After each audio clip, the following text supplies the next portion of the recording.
LPT, if you have illegal drugs in your system and find yourself in the hospital, please be honest and disclose exactly what you've taken, or what you believe you've taken.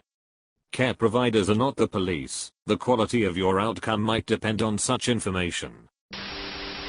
I can't list the number of times I've asked about drug use, been told no, then they admit recent drug use, when I get them on the monitor and their heart rate is in the high 100s. One dude I was called to, unresponsive on a bus. I shook him awake, and he just looked at me annoyed. "Did you shoot UO today?" I asked. He responded matter-of-factly, "I shoot up every day." Now that is honesty, lol. I had a patient whose drug screen was positive for everything except barbiturates. I asked her about drug use and she said, "The only thing I do is drink alcohol and smoke cigarettes." She later admitted, when I told her that, based on her drug screen, and she said, "OMG, I didn't consent to that." Okay, well, your aspirations were 7 and your pulse was 29, so. Lol. I didn't consent to that. Well, you were already dead, so. A few months ago in the ED we had a man get flown in, after he was found down for at least 12 hours. Intubate him as soon as he's in the room. He's so non-responsive they don't bother setting up proper full labs come back, and they're borderline non-compatible with life. Get him over to court to see if he's a stroke, get the scan without any movement. Soon as we go to pull him off the machine he wakes up, and was fully alert, and responding to commands. "Sir, you should be dead right now. I think you just gave your nurse a heart attack."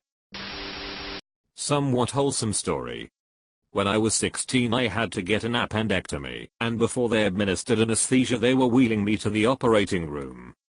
As they were wheeling me, one of the docs says to me, "Now's the time to tell me the truth, if you've taken any illegal drugs or substances, since your parents aren't in the room." "We won't tell your parents, but we need to know." Me, being 16 and kind of scared/dumb at this point, I say, I smoked pot a couple times before."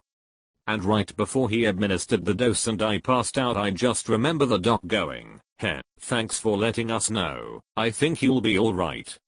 Every time I think about that story I cringe a little.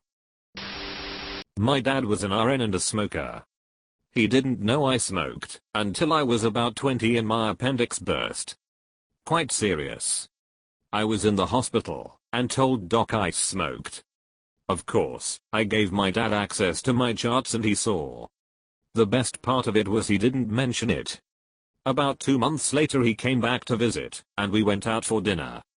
After dinner he slipped out for a cigarette. I joined him to chat. Once outside he opened his pack, and gestured towards me.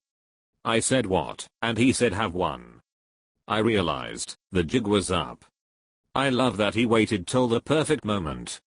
I just took mine out, and told him his brand sucked. He passed 5 years ago tomorrow. I quit smoking. In Australia at least, doctors, nurses and other care providers are legally prohibited from snitching on patients who come in with drugs in their system. They can only go to the police if they have evidence that you have the intent and means to hurt someone, coming in high, or having overdosed, or even telling them that you're a dealer who cooks his own meth. All of that stays between you and them.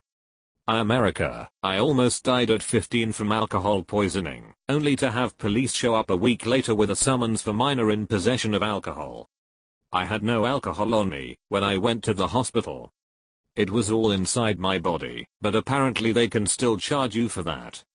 Not sure how long ago 15 was for you, but I imagine HIPAA laws prohibit the hospital from releasing any information about you to anyone aside from your legal guardian, unless specific danger exists to you or someone else. Are you sure you didn't do something while you were drunk and ended up on camera or something? This would have been around 2001, I guess. I didn't do anything while drunk. According to my friends, I just fell down unconscious. It was in a public place, though, so it's possible there were cameras somewhere. Also, if my friends called 911, then I would presume the police get notified. I guess I should mention my friends all got charged as well, effectively getting punished for saving my life. That's hella illegal to charge your friends for calling 911. It's called a *LIFELINE law, and as far as I know, every state has some iteration of this law to keep people from dying unnecessarily. Edit, because I had just woken up when I wrote this. Indiana's law that protects 911 callers from prosecution is actually called the Lifeline Law. I just took a CPR class, so I confused the Good Sam Law and the Lifeline Law. Both are a phenomenal idea, and every state should have both on the books, in my opinion. Edit 2, because I'm incapable of a basic Google search. I have been thoroughly schooled by my fellow Redditors until not every state has a Lifeline law. I have been properly shamed, everyone. Thank you. Depends on which drug you're on. When I was in college, my then girlfriend was hit by a car. When we got to the hospital, she was seriously fucked up. The doctor asked me if I knew if she was on any drugs. I told them she smoked weed, because A, I'm truthful, and B, I was too busy thinking she was dying to worry about anything else. The at-fault driver's insurance tried to use the excuse that, because she smoked weed, she was partially to blame. It dragged everything out a very long time. If I could go back in time, I'd probably lie. Edit, she was a pedestrian hit in a crosswalk by a car turning right. Multiple skull fractures. Hence why I thought she would die. Auto insurance for the driver said, well, driver was turning right on a green light, and if the pedestrian, who also had a green walk sign, was not under the influence of weed, they might have been able to dodge. Yeah, I would never ever admit weed use to a doctor personally.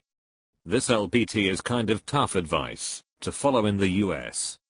If you took a drug that can kill you, or interact with something that might be given to you by the doctor, it's a good idea to let them know so they can save your life. But the minute it goes into your file, insurance companies will insist on not paying expenses. Any accidents become your fault by default, and law enforcement might start trying to charge you with stuff. So there is a huge incentive to never admit anything. This is good advice, unless you live in one of the only 2 US states that still have possession by ingestion laws, South Dakota and Kansas. I live in northern South Dakota and everyone up here smokes pot. Just telling your doctor that you've consumed is enough for them to report to law enforcement, and while they normally don't, I've seen it happen to a couple buddies who have to go get tested afterwards, and always fail. Doctors aren't cops, unless you're in the wrong state. Edit, apparently even Kansas has now gotten rid of this legislation. SD is the only state with true possession by ingestion legislature. Every other state with previous ingestion laws has repealed them within recent years. Feel free to double check with your state's laws if you're unsure. Here are some articles from my local news and other sources citing this. Possession by ingestion, only in South Dakota. SDLRC codified law. Senate bill would remove possession by ingestion charge for marijuana. Rapid City Journal. This bill was introduced in 2017 and never made it through the Senate. SD will continue to be the worst state for marijuana laws in the US until prohibition is lifted federally. I don't think this is always a good idea. I had marijuana in my system from at least 3 weeks ago, and the person was trying to tell me that my symptoms were the result of being high on weed. They didn't seem to understand that being stoned only lasts a few hours, but it stays in your system for a month or so. Resident here. It's because everyone lies to us constantly, so even when we are told the truth, it's often more plausible that people are lying. That's the system for you. This is why you shouldn't admit drug use, unless you absolutely have to save your life. Lots of doctors divide people into 2 groups. Upstanding citizens who don't use drugs. Lying hopeless junkies who are beyond redemption, so why bother making a serious effort to treat them? To a surprising number of doctors there's no in between. Even admitting you tried something once 10 years ago is enough to get you lumped in with the second group. If you want good medical treatment, it's best to lie. Edit, I didn't mean to imply 100% of doctors will act this way. Of course there are some good doctors who won't discriminate based on past drug use. just meant you should think twice before disclosing past drug use, because it can lead to discrimination and certain treatment options being taken off the table. Thanks for watching this video. Like, subscribe, and hit the bell to see more interesting video. Goodbye.